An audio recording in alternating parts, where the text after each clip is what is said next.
जर आपली लेकरं ऐकत नाहीयेत आणि आपण त्यांना ऐकण्यासाठी शिकवत नाहीये, ऐका हे वाक्य मी काय सांगत आहे, जर आपले लेकरं आपलं ऐकत नाहीये आणि त्यांनी आपलं ऐकावं म्हणून त्यांना आपण जर शिकवत नाहीये, तर याचा अर्थ एक आई आणि बाबा म्हणून मी त्यांना मूर्ख बनवत आहे.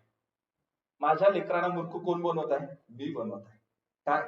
कारण की मी त्यांना ऐकायला शिकवत नाही. त्याने ऐकलं पाहिजे. वडीलधाऱ्या लोकांचं ऐकलं पाहिजे. Let the voice listen. Voice म्हटलेलं म्हणजे शहाण्या माणसाने ऐकू द्या आणि त्यांच्या ज्ञानात भर पडेल. आणखीन एक वचनामध्ये म्हटलं नीतिसूत्र 13:1 मध्ये, सुज्ञ पुत्र बापाचे शिक्षण ऐकतो. Wise son it's his father's instruction. पण निंदक निषेध ऐकत नाही. जर लेकर आपला ऐकतात तर लेकर कोण आहे? हुशार आहे. हे माझं लेकरू लय हुशार आहे, 95% मार्क्स पडले. शाळेच्या हुशारकीबद्दल मी बोलत नाही, शैक्षणिक हुशारकी असायलाच पाहिजे, पण आपलं लेकरू तेव्हा हुशार आहे ज्यावेळेस ते आपल्या आज्ञा पालनामध्ये. Praise the Lord.